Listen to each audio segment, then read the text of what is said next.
Boa noite, igreja. Como a igreja já sabe, nós estamos numa série de exposições bíblicas no livro de Tito, e coube a mim, nesta noite, estar expondo a palavra de Deus no capítulo 2, a partir do versículo 11, de 11 a 15. E o pastor falou que que é gostoso, que é a parte mais tranquila. Eu não sei se é tão tranquilo, não. O livro de Tito é um livro que fala a líderes, a pastores, e no estudo, na preparação desse sermão, confesso que eu tive vários momentos assim de conflitos, e quando Deus fala aos nossos corações, a gente tem que fazer aquela reflexão de se de fato o que a palavra está querendo dizer, o que Paulo coloca aqui em relação à liderança, aos presbíteros e Tito, a Tito, né? E se eu, como servo de Deus, como pastor, realmente estou dentro dessa qualificação, que é um autoexame que nós precisamos fazer todas as vezes que nós lemos a carta de Tito. Não só os líderes, mas toda a igreja. Porque, conforme o pastor tem pregado aqui nas semanas passadas, aqui nos domingos passados, tem sido pregações desafiadoras. Algo que a gente sai daqui e vai meditar se nós, como servos, como líderes, como membros da igreja, se nós estamos, de fato, qualificados para dar aquele testemunho aos nossos vizinhos, às pessoas que estão ao nosso redor. Eu quero estar lendo aqui, convido a igreja a abrir a sua Bíblia.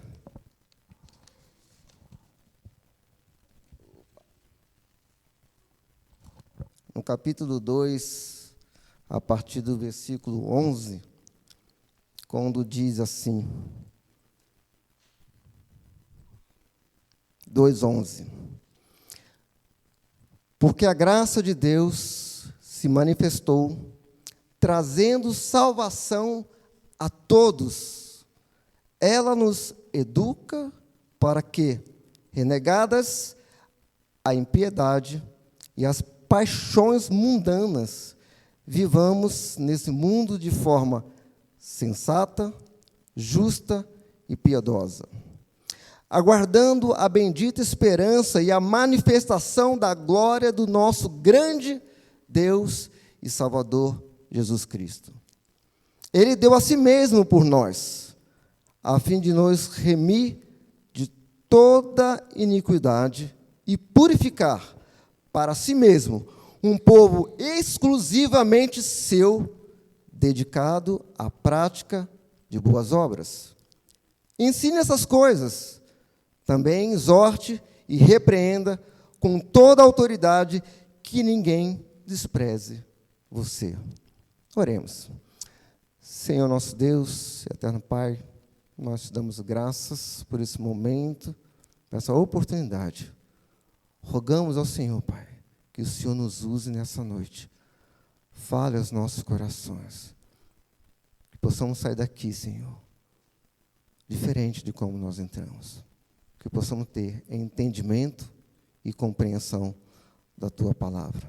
Em nome de Jesus. Amém. Amém, igreja? A maioria dos membros da nossa igreja faz parte de algum grupo de estudo, discipulados durante a semana. O nosso grupo se reúne todos os sábados. E esse sábado, ontem, a reunião foi na casa do irmão João e da irmã Cris. Eu já estive lá umas 2 vezes. Mas quando eu entrei no carro, ao sair de casa, eu perguntei à minha esposa, como que a gente faz para chegar lá mesmo? Eu não lembro como que chega na casa do irmão João. Aí a minha esposa foi lá no GPS, colocou o nome da rua para nos guiar até a casa do irmão João. O GPS muito nos ajuda. Ele nos orienta para chegar onde é o nosso destino. Eu não sei se os irmãos têm o costume de usar o GPS. Eu praticamente sempre uso. Não consigo ficar sem um celular, sem um GPS, para que eu possa chegar no meu destino.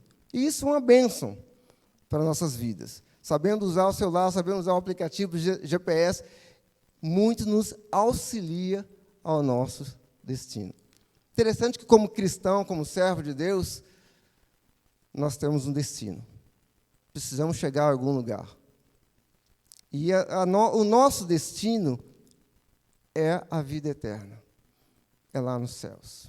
Mas para chegar lá tem um percurso, tem um caminho, tem uma jornada na nossa vida. E muitas vezes nós, no caminhar das nossas vidas, nos desviamos, nos perdemos, e aí tem que recalcular, tem que achar novamente a rota. É interessante que, na vida cristã, pelo menos eu já testemunhei várias pessoas que se desviam do caminho, se perdem pelo caminho, e eu não sei o destino deles. Só Deus sabe. Eu espero que os irmãos nunca se percam, nunca se desviem do caminho, que possamos um dia nos encontrar no nosso destino final. E eu tenho como tema dessa exposição de 11 a 15, a graça salvadora de Deus nos orienta como chegar em nosso destino. A graça salvadora de nosso Deus nos orienta como chegar em nosso destino. Mas, para isso, antes de irmos para a nossa exposição dessa noite, eu quero estar lembrando algumas passagens, algumas partes do que já vimos nos domingos passados. Precisamos entender qual é o propósito da carta. Sabemos que Paulo escreveu essa carta para Tito. Qual o propósito, lá onde fala, no capítulo 1, versículo 5, já nos direciona exatamente qual é o propósito dessa carta. Foi por essa causa que deixei você em Creta, para que pusesse em ordem as coisas restantes, bem como em cada cidade constituísse presbíteros, conforme prescrevi a você. E lembrando que o que tinha lá em Creta? Qual era a liderança que estava naquela igreja? Ou imaginamos que tinha mais de uma igreja naquela cidade, naquela ilha. E o que tinha lá? Quais as qualificações daquela liderança? Quem estava ali? Pessoas insubordinadas, lembram disso? Lá no versículo 10 do capítulo 1. Faladores, pessoas que falavam demais, mais do que deviam. Enganadores, pessoas que pervertiam casas inteiras. E gananciosos, conforme o versículo 11. Mentirosos, feras terríveis, preguiçosos. Todos esse tipo de pessoas e lideranças estavam ali na igreja. Então, o apóstolo Paulo instrui Tito ao que fazer, tendo como principal objetivo o ensino de acordo com a sã doutrina. E o que precisa entender, o que precisa de fato compreender o que é a sã doutrina. Eu não sei se vocês já leram aqui o livro, uma série de livros da 9 Marcas. Uma delas fala da sã doutrina. E eu copiei aqui a explicação lá sobre o que é a sã doutrina. Segundo um dos livros da coleção 9 Marcas, construindo igrejas saudáveis sobre o tema sã doutrina, e tem como subtítulo, como uma igreja cresce no amor e na santidade de Deus. Tem como título, a sã doutrina é o mapa de Deus para a vida cristã. Então, ele define a sã doutrina como um mapa de Deus para a vida cristã. Parece o GPS de nossas vidas, né? O GPS que nós usamos nossos celulares, nossos carros, nos auxilia a chegar no nosso destino. E o que nos auxilia a chegar no nosso objetivo final como servo de Deus? A sã doutrina. Ela é o mapa de Deus para a vida cristã. Ele traz uma definição bem funcional também no seu livro. A sã doutrina é um resumo dos ensinos bíblicos que são tanto fiéis à Bíblia quanto úteis à vida. Repito, dos ensinos bíblicos que são tanto fiéis à Bíblia quanto úteis à vida. E como vimos no capítulo 2, né, o pastor José Hilário, que pregou, provavelmente, acho que de 1 a 10, foi o Rafael, né? Rafael, na semana passada, eu achei muito interessante a pregação, falou muito ao meu coração. Esses ensinamentos foram dados para várias classes de pessoas crentes, baseada na idade, no sexo e na posição social, um padrão especificamente cristão de comportamental. Ou seja, esses ensinamentos, tudo aquilo que Paulo instruiu Tito, foi justamente para repassar a várias classes de pessoas, idade, por gênero e por posição social. Nós vimos lá, conforme exposto aqui na semana passada, foi para homens idosos, as mulheres idosas, jovens e servos. Várias pessoas de idades diferenciadas e posição social. Diante dessas instruções dadas por Paulo a Tito para essas pessoas crentes de várias classes, Paulo, declara o fundamento teológico do conselho que acabou de dar, conforme segue no versículo seguinte, que é o versículo que nós vamos expor aqui nessa noite. E logo quando nós começamos a ler o versículo 11, percebemos que o versículo que começa em nossa exposição é uma resposta aos versículos anteriores, né? Versículo 11, vamos ler novamente, versículo 11. Porque a graça de Deus se manifestou trazendo salvação a todos. Então, algo que Paulo está explicando de tudo aquilo que ele instruiu Tito nos versículos anteriores, né? Por quê? É uma resposta. Porque indica uma explicação do que foi dito. Tudo aquilo que foi dito nos versículos anteriores. Toda aquela instrução dada por Paulo em relação às classes de pessoas. E o que ele diz? A graça de Deus se manifestou, trazendo salvação a todos.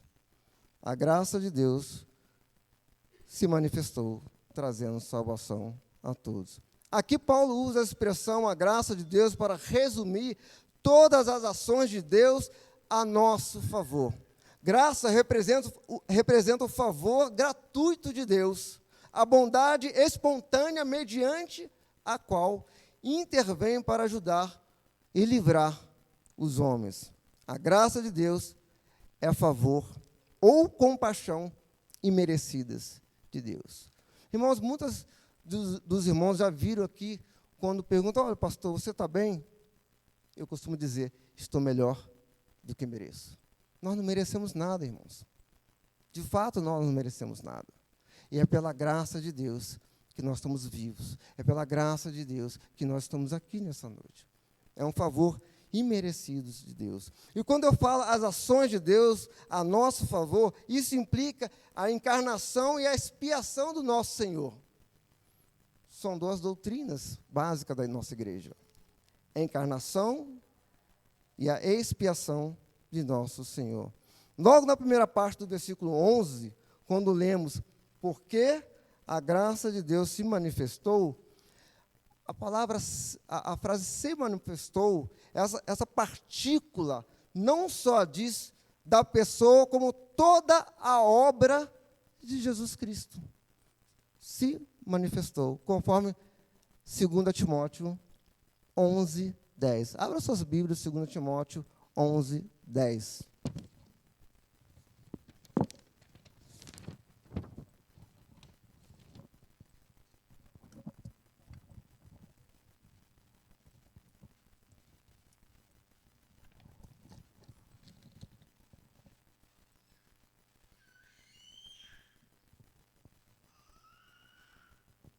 Segundo Timóteo, perdão, meus irmãos, 2 Timóteo 1:10.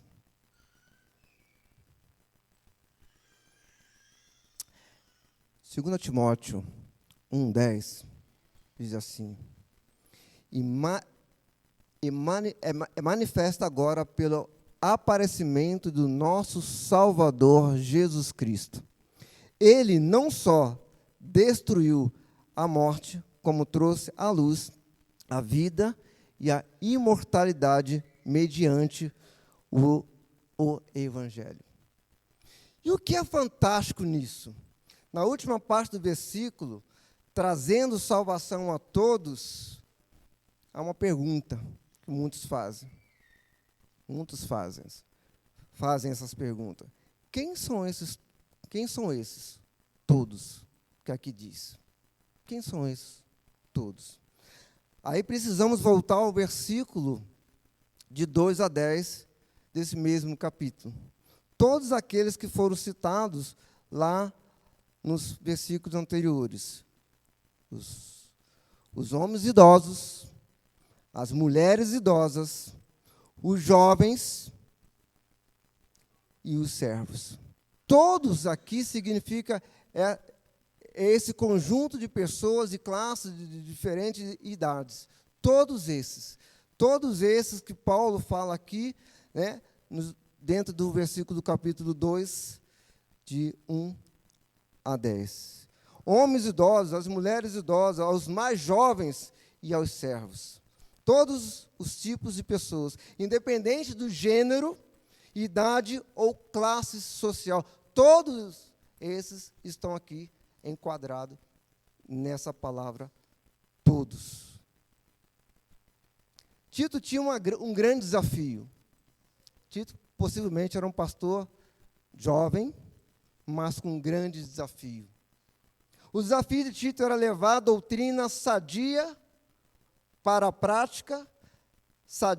prática sadia nas vidas de grupos diferentes da igreja em Creta, por meio do ensino e do exemplo. Irmãos, eu fico imaginando o ministério, né, de Tito, como diante de tantos desafios, assumindo uma igreja, uma liderança, já com alguns problemas, com falsos mestres, situações para resolver fora e dentro da igreja. Membros crentes que nós vimos também, né, que Tito tinha que resolver, ensinando e disciplinando dentro da sã doutrina. O desafio de Tito era levar a doutrina sadia para a prática sadia. O segundo ponto aqui no versículo 12 a 13, eu separei, os irmãos me acompanhem na leitura, versículo 12 e 13. Ela nos educa para que, renegadas a impiedade e as paixões mundanas, vivemos nesse mundo de forma sensata, justa e piedosa. Paixões mundanas. Paixões mundanas. Renegar a impiedade e as paixões mundanas. Nesse trecho, Paulo conecta o momento presente com o futuro. A exigência que vivamos nesse mundo presente de forma sensata, justa e piedosa. Mas que o foco aqui era o futuro. A bendita esperança e a manifestação da glória de Deus e Salvador Jesus Cristo. Irmãos, Paulo, quando ele escreve a carta, eu fico imaginando na questão da distribuição, na questão de como expor, como colocar, lembrando que é uma carta direcionada para Tito, um pastor, e ele coloca várias situações aqui para Tito, mas fica muito claro algo prático, tanto para aquele momento como para o momento de hoje. Tudo aquilo que Paulo coloca ali, naquele momento da igreja, serve para o momento atual da nossa igreja. A exigência que vivamos nesse mundo presente de uma forma sensata, justa e piedosa, pensando no futuro, naquilo que Deus tem para nossas vidas hoje e aquilo que Deus nos dará no futuro. A expectativa da volta de Cristo é fundamental para a doutrina de Paulo sobre o futuro, mas para alcançar esse futuro em glória, precisamos nos atentar no presente momento. Como cristão, como servo de Deus, a gente tem aquela expectativa da glória de Deus, daquele momento de estarmos nos céus, daquele momento de a gente desfrutar as coisas celestiais, o momento de estar perto de Deus, mas precisamos também pensar no nosso momento presente. E o que você tem feito nesse momento? Uma vida sensata, justa e piedosa, para alcançar o momento futuro. E o que você tem feito?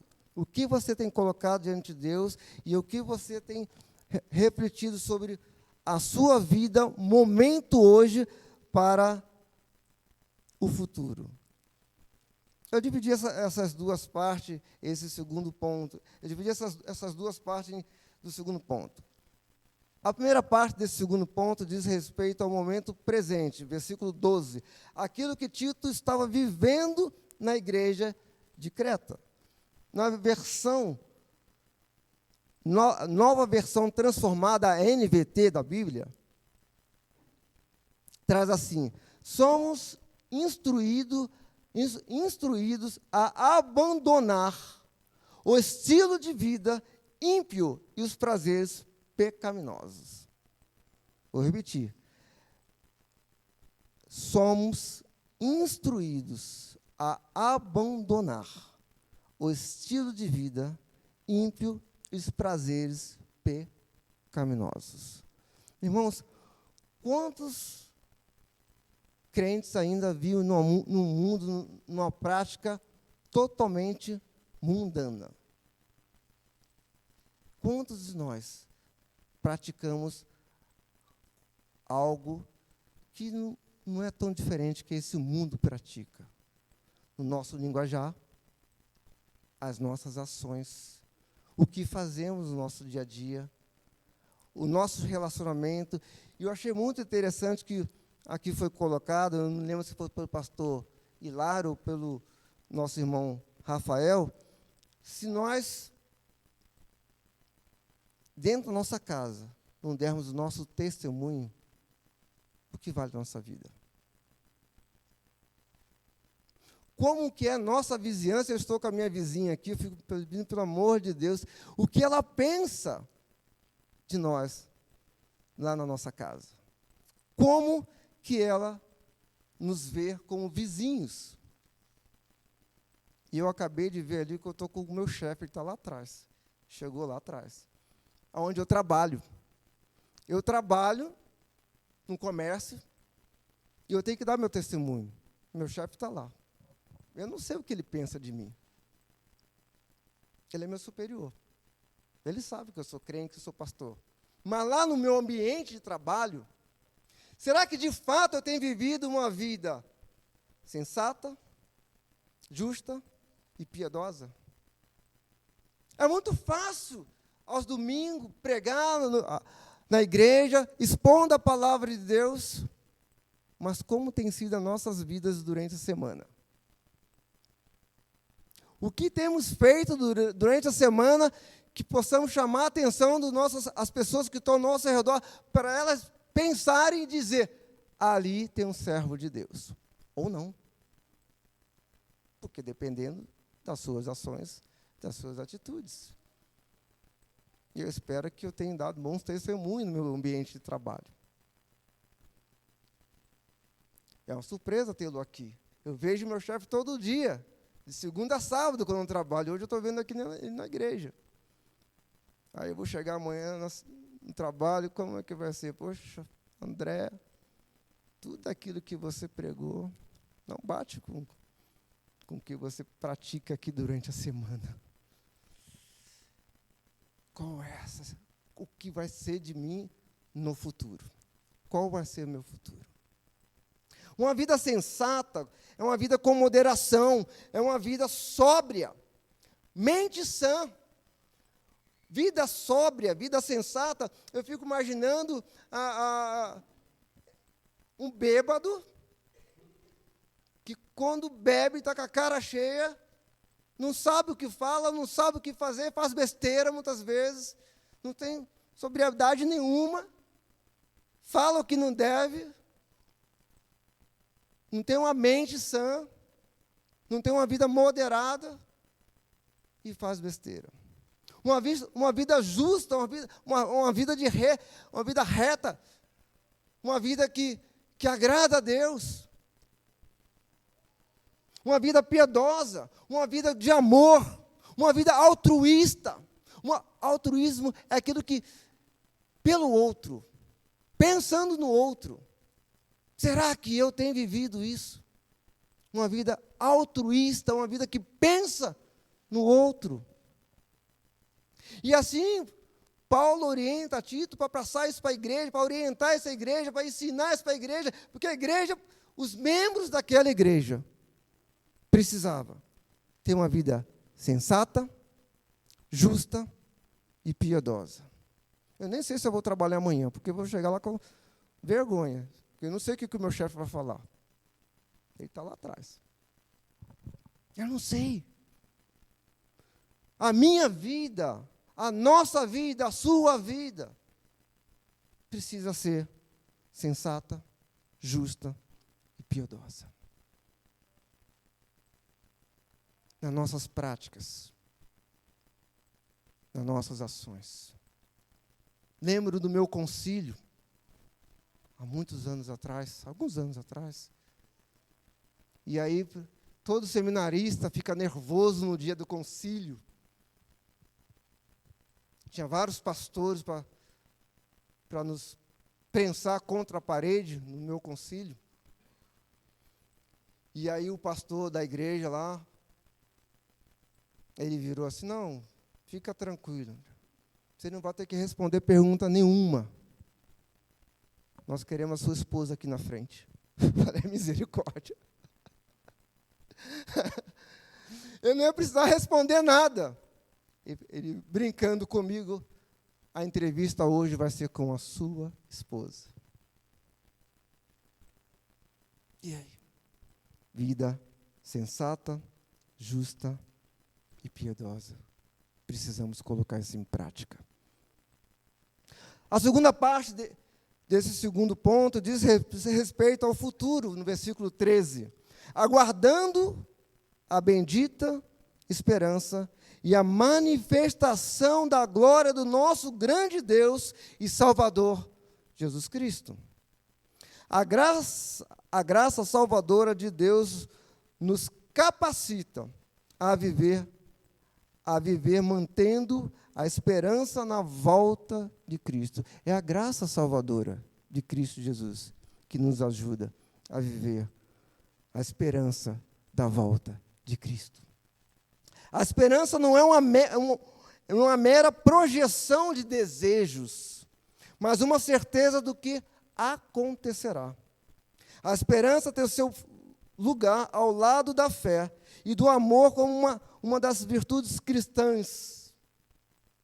A esperança é a fé direcionada para o futuro. No versículo 13. Aguardando a bendita esperança e a manifestação da glória do nosso grande Deus e Salvador, Jesus Cristo. A manifestação da glória do nosso grande Deus e Salvador, Jesus Cristo. Interessante que eu não lembro, eu até conversei com o pastor José Hilário, eu não lembro outra passagem na Bíblia onde Paulo fala nosso grande Deus e Salvador Jesus Cristo. E eu confesso, pastor, peço perdão, eu não consegui ver nenhum lugar que me ajudasse.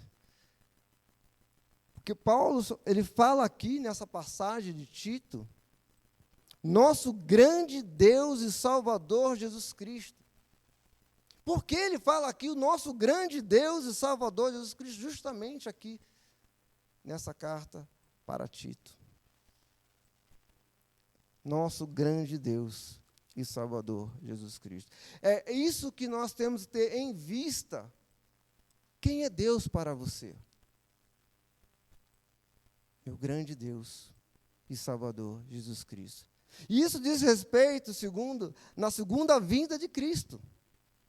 Identificando claramente a divindade, a deidade de Deus. Paulo apresenta aqui, Paulo coloca Jesus Cristo aqui como Deus. Para não ter dúvida, Ele é Deus. A manifestação da glória do nosso grande Deus e Salvador, Jesus Cristo. Colocando Jesus como Deus e Salvador. Amém?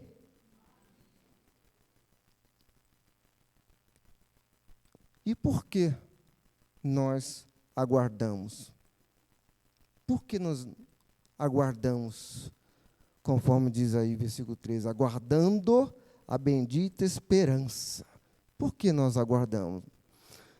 Isso nos leva para o terceiro ponto. Versículo 14, nossa passagem. Ele deu a si mesmo por nós, a fim de nos remir de toda iniquidade e purificar para si mesmo um povo exclusivamente seu, dedicado à prática de boas obras. Dedicado à prática das boas obras. A graça salvadora nos faz um povo separado para a prática do bem. A graça salvadora nos faz um povo separado à prática do bem. Irmãos, nós fomos chamados para a prática do bem, a prática das boas obras. Para isso você foi chamado. Para isso você foi separado. Para isso, Jesus Cristo morreu por você, por mim, por todos nós. Fomos chamados para a prática do bem. Aqui, o apóstolo Paulo olha para o passado, lembrando que, lá no versículo 12, ele faz uma referência para o presente momento. No versículo 13, ele nos remete para o futuro.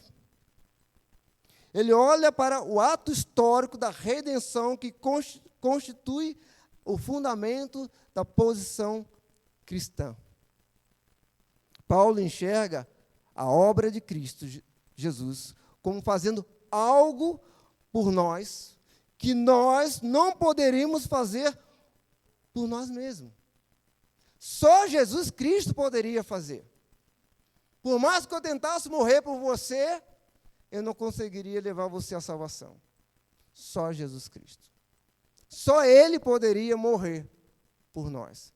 Só Ele poderia morrer em nosso lugar. Coloca uma coisa aqui na sua cabeça. Irmão, de tudo que eu falei, algo eu peço a vocês. Coloque uma coisa na sua cabeça aqui nessa noite. Ou melhor, no seu coração. Ele pagou o preço por nós, um preço que não teríamos como pagar. Lembre-se, fomos libertos do pecado. Ele pagou o preço por nós. Ele pagou. Que isso possa estar no nosso coração. Como assim, pastor? Ele deu a si mesmo por nós, a fim de nos remir de toda iniquidade. remissão dos nossos pecados. Jesus Cristo. Amém? Hebreus 9:15. Portanto, ele é o mediador de uma nova aliança, para que aqueles que são chamados podem receber a herança eterna prometida, pois ocorreu uma morte que os redime das transgressões cometidas sobre a primeira aliança. Ele é o mediador, Jesus Cristo é o nosso mediador.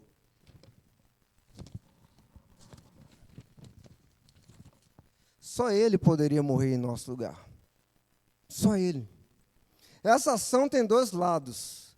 Não somente do pecado, mas para uma vida de pureza. Eu não sei vocês, mas eu não sei quantos têm a filtro de água em casa, né? Nós temos lá o filtro de água na cozinha, até porque nossa casa ainda é poço caipira, né?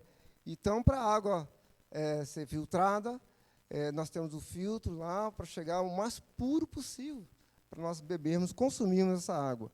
E eu tentei, uma época, fazer um filtro para casa. Eu pensei, na verdade, em fazer. Eu pesquisei bastante na internet como fazer um filtro artesanal dentro de casa, para poder filtrar a água, para poder que a água chegue mais pura, mais limpa, para a gente beber.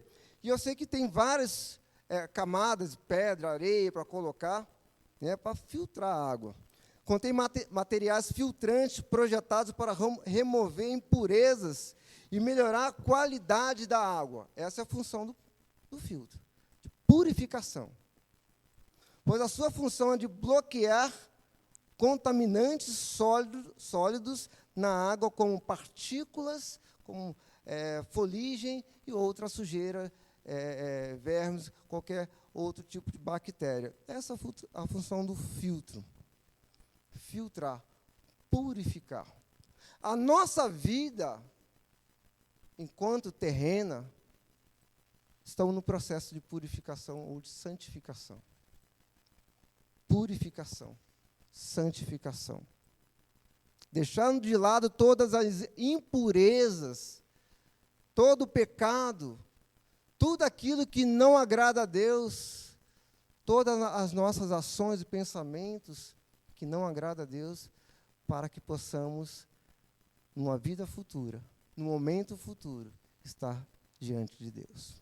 Esse é o processo de purificação. Assim como a água precisa ser purificada para o nosso consumo, para entrar na vida eterna, precisa de purificação, santificação.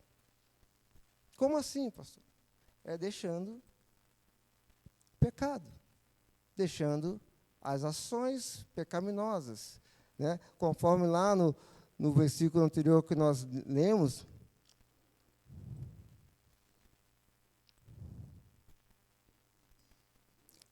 versículo 14, ele deu a si mesmo por nós, a fim de nos remir de toda iniquidade e purificar para si um povo exclusivamente seu. Um povo exclusivamente de Deus, puros,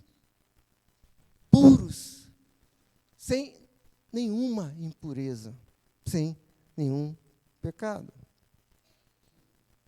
E o que tinha lá na liderança da igreja em Creta? O que tinha lá que fez com que Paulo colocasse Tito, essa incumbência a Tito de ensinar a sã doutrina e levantar novos presbíteros?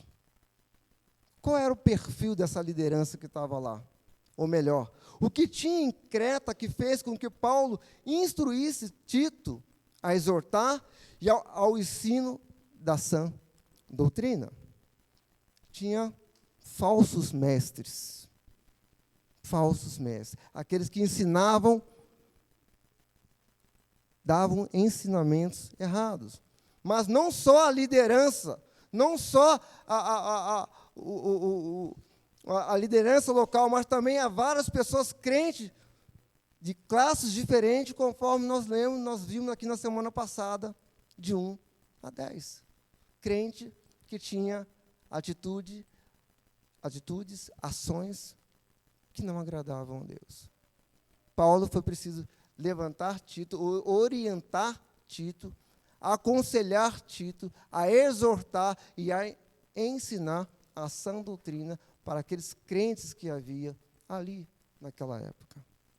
O resultado é que os cristãos tornam-se o próprio povo de Cristo na sua possessão. Nós somos separados, aguardando a bendita esperança da manifestação da glória de Deus.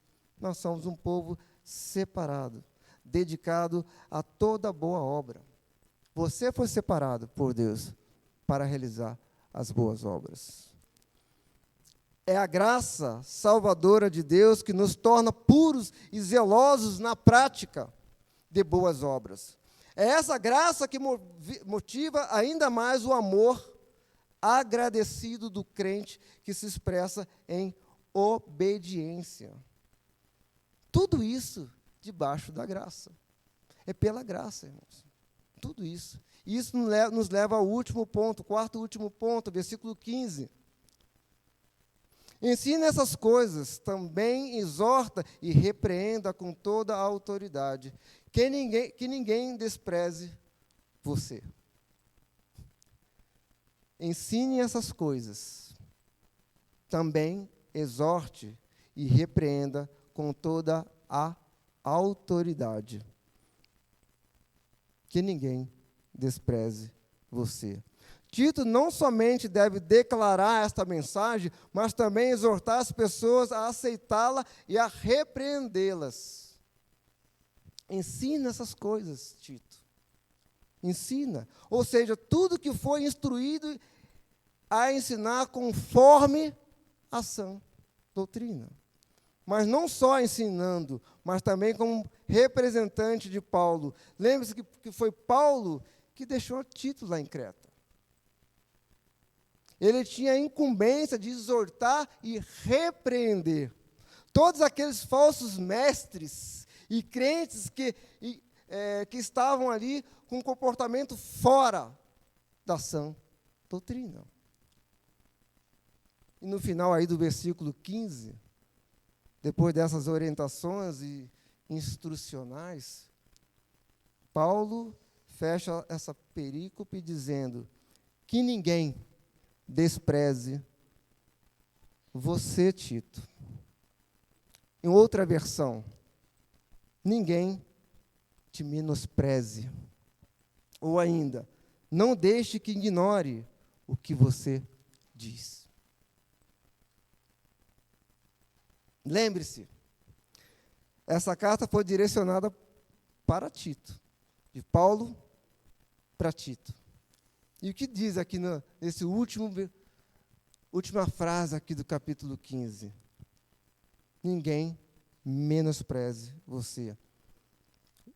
Ou ainda, não deixe que ignore o que você diz. Creio que quando Tito chegou nessa parte da carta, lembre-se, a carta foi escrita por Paulo para Tito.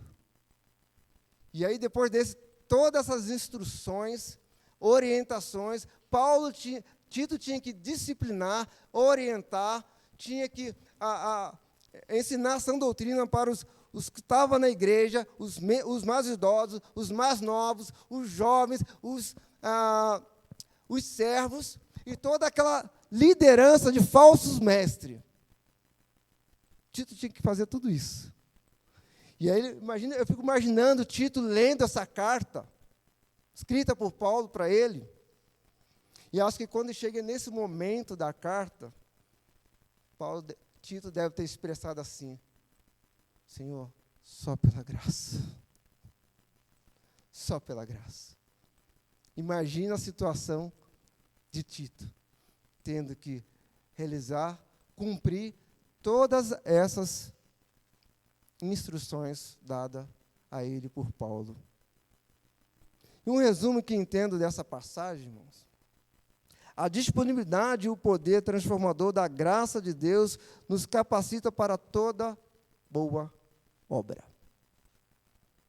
A disponibilidade e o poder transformador da graça de Deus nos capacita para toda boa obra. Como nós podemos aplicar isso em nossas vidas hoje? Como podemos? Aceitando que sem Deus não sou nada. Sem Deus não sou nada. Aceitar as instruções e obedecer o que foi deixado pelo Senhor em sua palavra, que é a Bíblia. Eu preciso aceitar. Abandonar o estilo de vida ímpia e os prazeres pecaminosos, os prazeres mundanos pecaminosos, para viver na prática de todas as coisas em Deus, uma prática que glorifica a Deus, que possa refletir a beleza da doutrina de Deus, nosso Salvador, até que Ele venha. Amém? Eu quero repetir uma frase dita aqui pelo pastor, foi o seminarista Rafael Ali na semana passada. Eu achei muito interessante, eu anotei no dia da pregação, que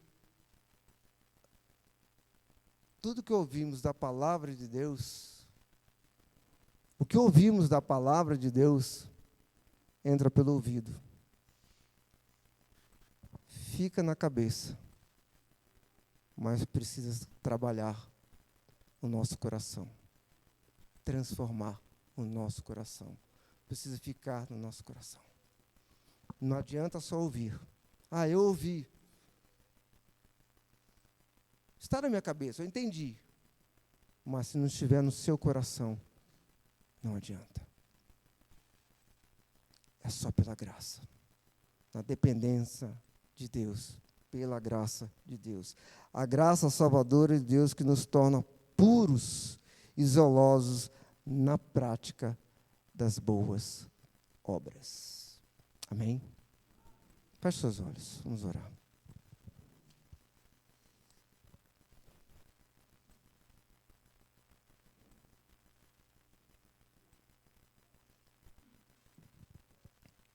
Senhor, te damos graças pela tua palavra. Te damos graças, ó Deus, por Jesus Cristo, que morreu na cruz em nosso lugar, Senhor. Pela graça salvadora de nosso Senhor. Te louvamos, ó Deus, porque sabemos que sem o Senhor nós não somos nada. Pedimos, Senhor, que o Senhor trabalhe em nossos corações, para que não sejamos mais só ouvintes da tua palavra, mas que nós possamos ser praticantes da tua palavra. Que as nossas ações, que as nossas atitudes possam levar outras pessoas para a tua presença, meu Deus. Ajude-nos, meu Deus, para que nós não venhamos nos perder no caminho, no processo, até a sua vinda, mas que possamos estar firmes, constantes e abundantes na tua obra. Nós oramos, te agradecemos assim em nome de Jesus. Amém.